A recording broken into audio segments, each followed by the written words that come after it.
우리 말씀 보겠습니다. 오늘 말씀은 출애굽기 15장 2절입니다. 같이 읽겠습니다. 시작. 여호와는 나의 힘이요 노래시며 나의 구원이시로다. 그는 나의 하나님이시니 내가 그를 찬송할 것이요 내 아버지의 하나님이시니 내가 그를 높이리로다. 쉬운 성경으로 제가 다시 읽어드리겠습니다. 여호와께서는 나의 힘, 나의 노래시며 나의 구원이시라. 주님께서는 나의 하나님이시니 내가 주님을 찬양하리라. 내 아버지의 하나님이시니 내가 주님을 높이리라. 아멘. 오늘 본문은 이스라엘 백성이 죽음의 위기를 모면한 뒤 그렇게 부른 찬양입니다. 하나님께서는 이집트에서 노예 생활을 하던 이 이스라엘 백성들을 구해내셨습니다. 이집트에 재앙을 내려서 그렇게 파라오에게 두려움을 줘서 내보내게 하셨습니다. 그리고 그들은 탈출한 길에서도 비록 눈앞에 바다가 가로막혔지만은 그들에게 갈 길을 열어주셨습니다. 그리고 이들이 구원을 받은 다음에 이집트 파라오에게서 구원을 받은 다음에 이 백성들은 모두 한 목소리로 여호와는 나의 힘이라고 이렇게 노래를 하게 된 것입니다. 그래서 이스라엘 백성은 이렇게 강력한 여호와 하나님이 나의 하나님이라고 그렇게 고백을 하게 되었습니다. 그런데 여러분, 바로 그 직전에도 이런 상황이었으면 얼마나 좋겠습니까? 바로 직전에는 이 이스라엘 백성들의 마음은 모든 백성이 자포자기와 원망으로 그렇게 이집트를 나온 것을 후회하는 상황이 있었습니다. 그 이유는 눈앞에 바다가 가로막혀 있었고 그리고 그들을 죽이려고 쫓아오는 이 파라오가 있었기 때문에 그렇습니다. 이 이스라엘 백성 나올 때는 이집트인들의 그 금은 보화를 잔뜩 챙겨가지고 도망 나왔는데 그래서 그 앞날이 정말로 꿈에 부풀었는데 그런데 그 파라오의 군대가 뒤쫓아온 것입니다. 그래서 이 사람들은 위기감을 그렇게 직감을 하고 여호와께 살려달라고 부르짖었습니다. 그리고 또한 원망을 했습니다. 그리고 모세에게 또 항의를 하기 시작했습니다. 출애굽기 14장 10에서 12절을 보면은 파라오가 가까이 왔을 때 이스라엘 백성은 왕과 왕의 군대가 가까이 뒤쫓아온 것을 보고 너무나 무서워서 여호와께 부르짖었습니다. 이스라엘 백성이 모세에게 말했습니다. 이집트에 무덤이 없어서 우리를 이 광야로 이끌어내어 죽이려는 거요. 왜 우리를 이집트에서 데리고 나왔소? 우리가 이집트에 있을 때 우리는 여기 남아서 이집트 사람들을 섬길 테니 우리를 내버려 두시오 라고 말하지 않았소. 이집트 사람들을 섬기는 것이 광야에서 죽는 것보다 우리에게는 낫소. 이렇게 이스라엘 백성들은 항의를 하기 시작한 것입니다. 그냥 살게 내버려 두지. 종이라도 좋은데, 종이라도 견딜만 한데 왜 이렇게 데리고 나왔는지. 잠깐의 자유를 맛보고 잠깐의 부자가 되고 이 자유와 이 재물이 무슨 소용이야. 차라리 종으로 그냥 사는 게 더 좋았을 텐데. 이렇게 신세 한탄을 또 하게 됩니다. 그래서 이 파라오와 그 군대 때문에 두려운 마음이 찾아와서 모세를 대항하게 됩니다. 그래서 이 모세는 할 수 있는 것이 그냥 단지 백성들을 진정시키기에 바빴습니다. 출애굽기 14장 13에서 14절을 보면은 하지만 모세가 대답했습니다. 두려워하지 마시오. 굳게 서서 여호와께서 오늘 여러분에게 베푸실 구원을 보시오. 오늘이 지나면 이 이집트 사람들을 다시는 보지 않게 될 것이오. 그저 가만히 있기만 하시오. 여호와께서 여러분을 위해 싸워주실 것이오. 단지 소동을 잠재우는 것밖에 없었습니다. 그리고 하나님께 도와달라고 하는 수밖에 없었습니다. 모세도 백성들과 똑같이 그렇게 절규하면서 그냥 부르짖을 수밖에 없습니다. 하나님께 부르짖을 수밖에 없습니다. 근데 모세는 지도자입니다. 지도자. 뭔가 생각이 좀 있어야 되는데 같이 동요를 했다는 것입니다. 그래서 하나님께서 이렇게 모세에게 말씀을 하십니다. 출애굽기 14장 15에서 16절을 보면은 그때에 여호와께서 모세에게 말씀하셨습니다. 너는 왜 나에게 부르짖느냐? 이스라엘 백성에게 명령하여 앞으로 나아가게 하여라. 네 지팡이를 들어 바다를 가리켜라. 그러면 바다가 갈라질 것이고 백성은 마른 땅 위로 바다를 건널 수 있을 것이다. 이것은 무엇을 의미합니까? 하나님께서 이미 모세에게 능력을 주셨다는 것입니다. 이미 모세를 만날 때부터 능력을 주셨다는 것입니다. 힘을 주셨습니다. 그리고 모세를 보낸 것입니다. 입이 어눌하면은 입에 힘을 주시고 또 생각이 좀 느리다면은 생각에 하나님께서 지혜를 주시고, 그래서 보낼 때부터 그렇게 다 챙겨가지고 힘과 능력과 지혜를 주시고 그렇게 보내셨습니다. 출애굽기 4장 17절을 보면은 네 지팡이를 가지고 가거라. 그것을 가지고 기적을 보여라. 하나님께서 이렇게 모세에게 명령만 하는 것은 무엇이겠습니까, 여러분? 하나님께서 직접 하실 것이면은 명령할 필요가 있습니까? 하나님께서 다 하실 텐데 왜 명령을 합니까? 이런 명령을 한 것은 능력을 줬기 때문에 하는 것입니다. 능력을 주셨기 때문에 그거 가지고 하라는 것입니다. 그래서 그거 가지고 시킨 것 아니겠습니까? 부모가 자녀에게 심부름을 보내는데 여러분, 돈도 안 주고 심부름을 보내는 경우가 있습니까? 콩나물 500g만 사올래? 근데 돈을 안 주고 그렇게 시키는 부모가 어디 있겠습니까? 바로 모세도 마찬가지입니다. 이렇게 명령을 해서 기적을 보여라! 그리고 그 땅에서 내보내게 하여라! 바로 능력을 주셨기 때문에, 그래서 이 모세에게 요구를 한 것입니다. 그런데 모세는 그것을 아는지 모르는지 이집트 군대가 닥쳐오자 백성에게 그냥 가만히 있으라고 했습니다. 그래서 하나님께서 이집트 군대를 물리쳐 주실 것이다, 이렇게만 말했습니다. 그래서 하나님께서 답답하셨는지 모세에게 이런 말씀을 하신 것입니다. 넌 왜 나에게 부르짖냐? 네 지팡이로 네가 바다를 가리켜 갈라. 그러면 하나님께서는 무엇을 하셨습니까? 이스라엘 백성이 갈라진 바다를 지날 때 그 뒤에서는 수많은 군대가 그렇게 쫓아오고 있었습니다. 그 수많은 군대에게 혼란을 주셔서 빠르게 그렇게 나아가지 못하게 뒤에서 도와주셨습니다. 출애굽기 14장 22에서 25절을 보면은 이스라엘 백성은 마른 땅을 밟고 바다를 건넜습니다. 양쪽에는 바닷물이 벽을 이루고 있었습니다. 그러자 파라오의 말과 전차와 전차를 모는 군인들이 이스라엘 백성을 뒤쫓아 바다로 들어왔습니다. 새벽이 되어 여호와께서 구름 기둥과 불 기둥 사이에서 이집트 군대를 보시고 이집트 군대를 어수선하게 하셨습니다. 여호와께서는 전차 바퀴를 벗겨서 굴러가지 못하게 만드셨습니다. 그래서 전차가 앞으로 잘 나아가지 못했습니다. 이집트 군인들은 이스라엘 사람들을 쫓지 말고 돌아가자, 여호와가 그들 편이 되어 우리와 싸운다 하고 소리 질렀습니다. 이렇게 하나님께서는 뒤에서 지원을 해 주셨습니다. 그래서 모세에게는 네가 지도자이기 때문에 백성을 데리고 앞으로 나아가라. 그리고 하나님께서는 뒤에서 뒷정리를 해주시고 나아가는 것을 방해하지 못하게 그렇게 군인들의 행렬을 하나님께서는 막아주신 것입니다. 그리고 어떤 일이 벌어집니까? 이 군인들이 바다에서 모두 몰살되게 만드셨습니다. 여기서 생각을 해보셔야 할 것이 있습니다. 저번에도 설교에 말했는데 우리는 모세라는 인물에 대해서 한번 생각을 해봐야 됩니다. 패배의식이 심해서 자꾸 무엇인가 회피하려고 하던 그런 인물이었습니다. 그래서 백성을 인도해야 할 모세가 늘 자신감이 없었습니다. 어려운 일을 자꾸 회피하려고 하고, 왜 제가 해야 됩니까? 특별한 사람을, 여기에 맞는 사람을 하나님께서 고르셔서 그 사람에게 시키십시오. 저는 아닙니다.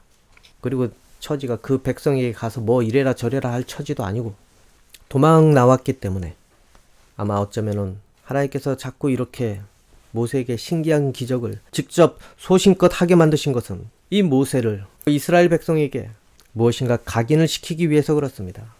하나님께서 행하시면은 누구라도 하나님의 도구가 된다면은 아무것도 아닌 것 같은 도망자 신세인 이 모세를 가지고도 이렇게 놀라운 기적을 만들어서 지도자가 되게 만드신다.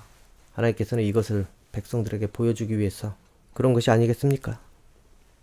그래서 백성들이 비록 초라한 모세라 할지라도 그렇게 따를 수 있게 하나님께서는 만들어 주신 것입니다. 여러분, 그러면 백성은 또 어떻습니까? 그들은 멀쩡합니까? 그들 신세를 한번 생각을 해봅시다. 모세나 이스라엘 백성이나 별반 다를 게 없었습니다. 그들도 똑같았습니다. 엄청난 패배의식 속에서 온 민족이 수백 년 동안 그렇게 살아온 것입니다. 왜 그렇습니까? 이집트에서 몇백 년을 종살이를 했기 때문에, 그래서 그 마음이 모세와 별반 다를 것이 없었다는 것입니다. 누군가에게 자신감을 가지고 그렇게 떳떳하게 나설 수 있는 그런 위치가 아니었습니다. 모든 백성이 굽신거리면서 그렇게 수발을 들으며 살아왔던 인생들이었습니다. 그러니 자식에게도 그렇고 자기 스스로에게도 무슨 자존감이 있겠습니까? 이렇게 종으로 살다 죽을 텐데 인생에 무슨 소망이 있겠습니까? 여러분, 원래는 이렇게 온 민족이 노예로 전락하는 경우는 전쟁에서 그 나라가 망했을 때, 그럴 때나 이렇게 되는 것입니다.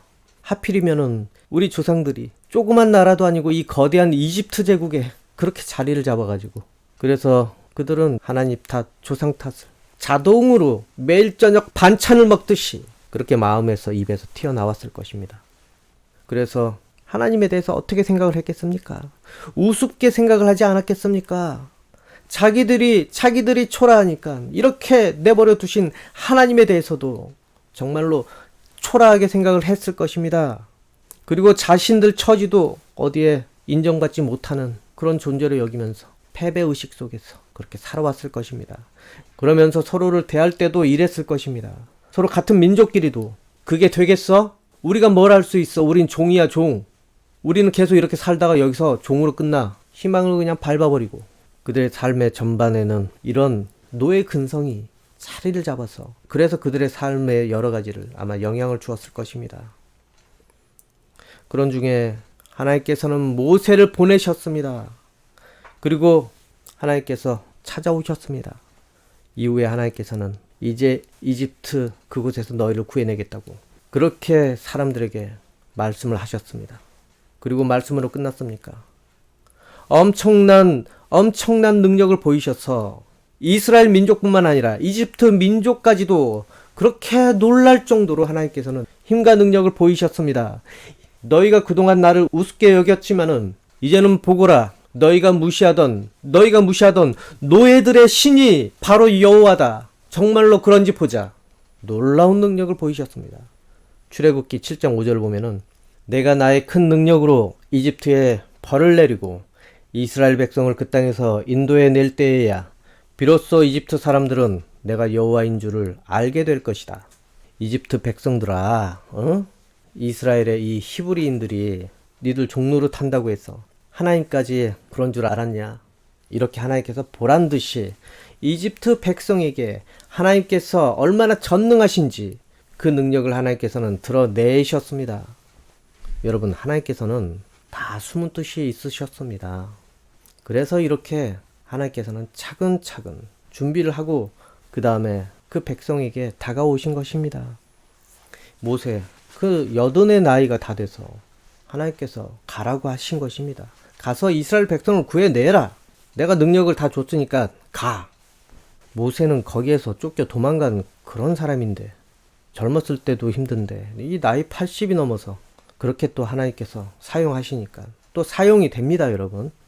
그리고 이스라엘 백성은 그 오랜 세월 이집트에서 종 노릇을 했는데 그들이 어떻게 거기에서 탈출할 수 있겠습니까? 뭐 지도자가 아주 그냥 뭐 위대한 장군이라든지 뭐 그런다면은 그나마 좀 가능성이 있고, 또 옆 나라가 도와준다면은 가능성이 있지만은 그냥 계속 종노릇하며 살던 그 사람들에게 무슨 구원의 소망이 있겠습니까? 그런데 하나님께서 그 종노릇하던 그 백성들을 하나님의 힘과 능력을 거기에 쏟으시면은 그게 된다는 것입니다. 그리고 어떤 일을 하나님께서는 계획을 하셨습니까? 이 백성들을 그냥 구해내고 끝납니까? 아닙니다. 그 땅까지 예비해 두셨습니다. 그리고 그 땅에서 그냥 방목하듯이 그냥 두십니까? 아닙니다. 그 이후도 하나님께서는 계획을 가지고 계셨습니다. 이 종노릇이나 하던 이 백성들이 아주 강대국이 되게 해주겠다고. 그래서 온 세계와 그리고 그렇게 잘난 척하던 이집트에게 아주 그냥 본보기가 되게 그들에게 보란듯이 하나님께서는 이 이스라엘 백성을 강하게 만들려는 계획이 있으셨습니다. 그래서 그들에게 하나님께서는 지금 너희 신세를 보고 미래를 판단하지 마라. 너희는 내가 강하게 만들어 줄 거야. 그래서 이 종의 근성에서, 노예 근성에서 벗어나게, 이 패배의식에서 벗어나게 하나님께서는 만들어 주시려고 했습니다. 먼저 그 표본이 모세 아니겠습니까? 모세가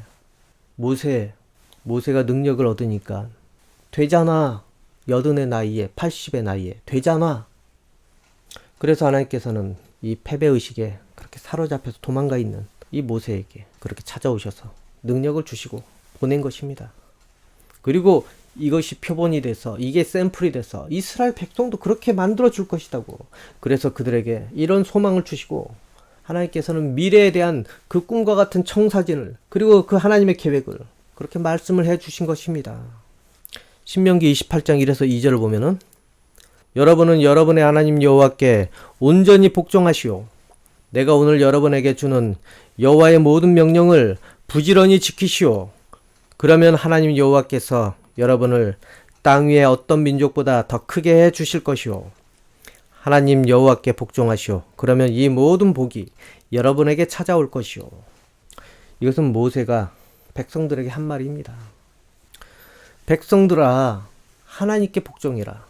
하나님 모든 명령을 부지런히 지켜라. 그러면 하나님께서 너희에게 복을 주실 것이다. 하나님께서 복을 예비하고 계신다. 어느 민족보다 크게 해줄 것인데, 하나님 계획대로 그렇게 진행될 수 있게 하나님 명령을 지켜. 그렇게 모세가 사람들에게 말했습니다. 그런데 그 희망으로 가는 과정은 쉽지가 않습니다. 이스라엘 백성들, 이 이집트를 탈출하기 위해서 어떤 과정이 있었습니까? 먼저 그 눈앞에 바다가 있었습니다.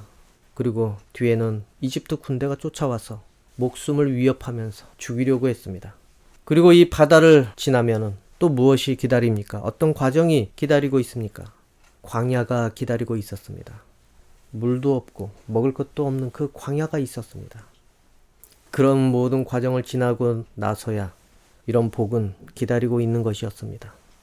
그 어려운 과정에서 필요한 것은 하나님께서 계획하신 대로 순종하며 복종해서 그 하나님의 도움에 의지할 수 있는지, 그것이 중요한 것이었습니다. 그런데 그렇게 믿음과 신뢰로 하나님을 대하지 않는다면 어떤 일이 벌어집니까?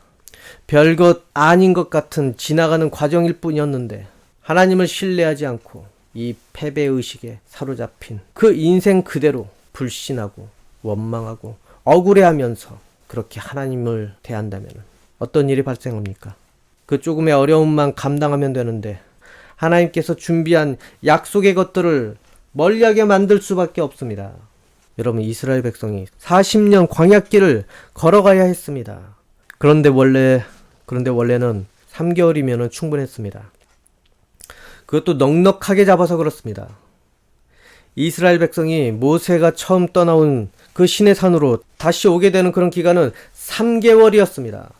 그리고 거기에서 가나안 코앞인 가데스라는 지역까지는 10하루, 11일 걸리는 그 정도의 거리였다고 합니다.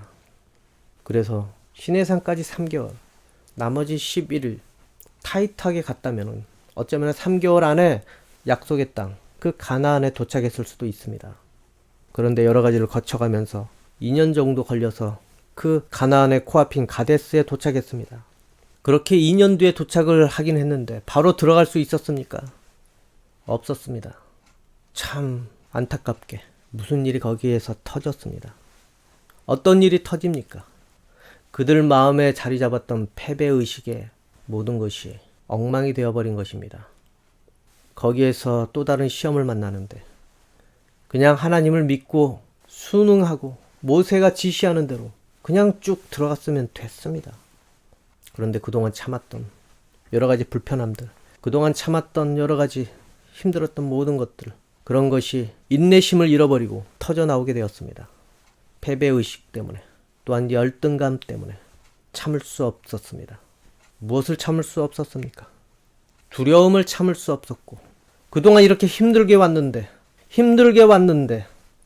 그런데 그 눈앞에는 더 힘든 것이 눈에 보이기 때문에 그 약속의 땅이라는 곳에 더 힘든 것이 기다려서 꾹 참았던 그런 패배의식이 터져버렸습니다. 어떤 일이 있었습니까? 가나안을 정탐하고 왔더니 그 땅에 자신들보다 더 큰 거인이 있었다는 것입니다. 그리고 자신들을 거기에 비교를 합니다. 우리는 거기에 비하면 메뚜기다. 우리는 그 사람들에게 모두 죽임을 당할 거야. 자녀들은 노예가 될 것이고, 우리는 할 수 없어. 우리는 능력이 없어. 우리는 이길 수 없어. 여기까지 와준 것만으로도 얼마나 대단하냐고. 이게 바로 패배의식에서 나오는 그런 마음들입니다, 여러분. 차라리 이집트로 가서 종노릇 하는 게 더 쉽겠다. 그래서 하나님께서 진노하셨습니다. 다시 종생활하러 간다고 하니까 얼마나 화가 나셨습니까? 그래서 하나님께서는 그 주동자들에게 심판을 내리시고 나머지 백성들은 광야길을 40년을 걸어야 했습니다. 그 정탐한 하루를 1년으로 삼아서 40년. 여러분, 만약에 그런 마음의 어려움과 그런 두려움에도 하나님과 그리고 모세를 따랐더라면 모세도 그 백성도 그 어려움은 어쩌면 길지 않게 끝났을 것입니다. 아마 짧은 고생을 마치고 약속의 땅, 그 가나안 땅에서 그들은 출애굽 3주년을 맞이했을 수도 있습니다. 그리고 오늘과 같은 이 본문의 찬양을 불렀을 것입니다. 여러분, 우리를 돌아봅시다. 무엇에 힘이 들고 무엇에 힘을 얻고 그러면서 살고 있습니까? 물론 돈의 문제나 생계의 문제가 어쩌면 우리 같은 일반 서민에게는 늘 있었던 힘든 문제였을 것입니다. 그래서 금전의 문제가 해결되면 삶에 힘이 나고 그리고 그것이 불안해지면 또 힘을 잃게 됩니다. 살아갈 힘을 잃게 됩니다. 근데 여러분, 아셔야 되는 것이, 신기한 것은 하나님을 믿으면 이상하게 별별 이유로 그게 채워진다는 것입니다. 뭐 믿든지 말든지 그거는 여러분 자유입니다. 그리고 또한 힘을 주시고 능력을 주신다는 것입니다. 그러니 여러분, 하나님을 의지한다면 하나님께서 여러분을 분명히 도와주실 것입니다. 그리고 힘을 주실 것입니다. 지혜와 능력을 여러분에게 주실 것입니다. 그리고 혹시나 관계의 문제 때문에 아니면 건강의 문제 때문에 그리고 미래의 진로의 문제 때문에 오늘 하루를 사는데 힘이 나지 않거나 그것 때문에 암담해서 힘이 빠진다면 그런 것도 여러분 마찬가지입니다. 하나님께서 여러분에게 힘을 주시기를 여러분 기도하고 간구하십시오. 하나님께서는 여러분이 삶을 지탱할 수 있게 무엇으로든 능력을 주실 것입니다. 또한 방법을 주시고 그래서 여러분의 삶에 여러분 인생에 힘을 빼앗았던 그러한 것에서 하나님께서는 힘을 채워주십니다. 그리고 오늘 본문과 같은 찬양이 절로 나오게 만들어 주실 것입니다. 오늘 본문 2절을 한번 보겠습니다. 여호와께서는 나의 힘, 나의 노래시며 나의 구원이시라. 주님께서는 나의 하나님이시니 내가 주님을 찬양하리라. 내 아버지의 하나님이시니 내가 주님을 높이리라. 여러분, 하나님은 여러분을 진정으로 사랑하십니다. 그렇기 때문에 하나님을 믿고 의지하는 사람 모두에게는 분명히 능력을 하나님께서는 주셨습니다. 믿는 그 순간부터 주셨습니다. 예수님은 나의 주님이라고 그렇게 시인하는 그 순간부터 여러분에게 능력을 주셨습니다. 그러면 여러분은 무엇을 해야 됩니까? 여러분이 해야 되는 몫은 무엇입니까? 그것을 찾아내고 길들이는 것이 바로 여러분의 몫입니다. 그것을 잘 사용하는 것이 여러분의 몫이라는 것입니다. 그것을 찾아내기 위해서 그러면 무엇을 해야 되겠습니까? 먼저 무엇을 해야 되겠습니까? 혹시 여전히 패배의식 속에서 남들이 자신을 돕기만 바라면서 그렇게 살고 있지는 않습니까? 그래서 남들이 왜 나를 돕지 않아? 왜 나를 돕지 않아? 그러면서 남들을 원망하고 혹시 계속 살고 있는 것은 아닙니까, 여러분? 만약 그렇다면 여러분, 자기 능력으로는 조금 느리고 그리고 자기는 할 수 없을 거라고 생각을 해서 자꾸 주저하겠지만은 그래도 해보십시오. 어쩌면은 안 해봤기 때문에 귀찮고 수고스러울 수도 있을 것입니다. 그런데 하나님께서 여러분에게 분명히 능력을 주셨습니다. 믿음을 가지고 자기 스스로 잘 안 될지라도 해보십시오. 해보다 보면은 점점 빛이 나는 것을 발견하게 될 것입니다. 깨닫게 될 것입니다. 처음에는 엉망이어서 가능성도 없어 보이지만은 하면은 할수록 그것이 가능성이 이제 보이기 시작을 한다는 것입니다. 이전까지는 숨겨져서 내 능력이 아니라고 나와 상관이 없다고 그렇게 판단하고 살아왔겠지만은 해보니까 하나님께서 심어주셨다는 것입니다. 여러분, 하나님께서 여러분에게 여러분 손에 그렇게 심어주신 능력을 발견하십시오. 그것이 달란트라고 합니다. 하나님께서 그것을 발견하려고 의지를 갖는 여러분에게는 분명히 보람이 되게 해주실 것입니다. 여러분, 바다가 갈라져 이스라엘 백성이 건너게 될 때 바다가 저절로 갈라졌습니까? 모세에게 명령을 해서 가르게 했습니다. 왜 내게 외치기만 하느냐? 네 지팡이로 바다를 가리켜 갈라지라고 해라. 그렇게 모세에게, 머뭇거리던 모세에게 하나님께서는 명령을 하신 것입니다. 아까도 얘기했지만은 왜 명령을 합니까? 너에게 준 것이 있기 때문에, 능력을 주었기 때문에. 여러분, 하나님께서 여러분에게 무엇을 바라시는지 똑바로 깨달으십시오. 지금 하나님께서 여러분 인생에 무엇을 바라시고 계시는지 깨달으시기 바랍니다.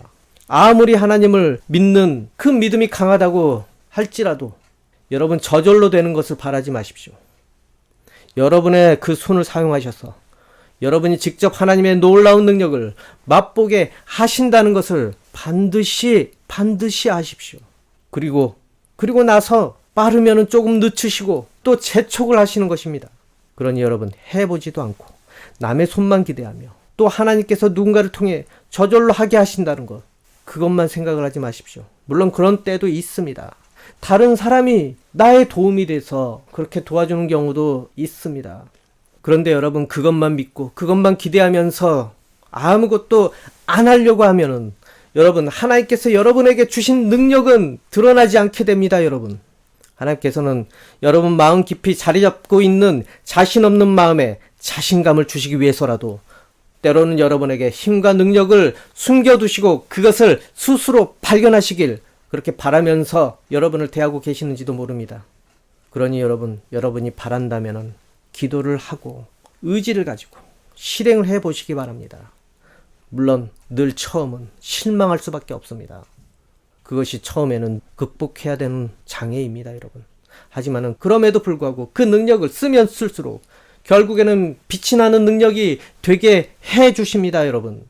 그래서 하나님께서 사랑으로 주신 그 달란트가 여러분 인생 가운데 점점 드러나서 빛이 나서 모두 하나님의 영광이 되기를 소망을 합니다. 그리고 스스로에게도 자랑스러운 인생들로 변화되기를 소망을 합니다. 우리 모두 이 성경 구절 한번 읽고 마치겠습니다. 저를 따라해 보십시오. 마태복음 7장 7에서 8절입니다. 구하라 그리하면 너희에게 주실 것이요, 찾으라 그리하면 찾아낼 것이요, 문을 두드리라 그리하면 너희에게 열릴 것이니 구하는 이마다 받을 것이요, 찾는 이는 찾아낼 것이요, 두드리는 이에게는 열릴 것이니라. 아멘. 기도하겠습니다. 아버지 하나님, 우리 마음에 깊숙이 자리 잡혀 있는 패배의식과 그리고 나약함, 이것이 극복될 수 있기를 원합니다. 아버지 하나님, 힘이 없는 사람들에게 힘을 주시옵소서. 능력이 없는 사람에게 능력을 허락하여 주옵소서. 그래서 모두 하나님께 영광이 되는 인생으로 변화되기 원하옵나이다. 또한 눈앞에 가로막혀 있는 그런 바다가 혹시 있다면 아버지 하나님, 그것이 갈라지라고 예수 그리스도 이름으로 모두 선포할 수 있기 원합니다. 예수 그리스도 이름을 우리에게 이미 허락하였는데도 그것을 쓸지 모르는 모든 사람들에게 주님 마음의 믿음을 허락하여서 그것을 통해서 아버지께서 주신 그 능력이 그 인생에 펼쳐지기 원합니다.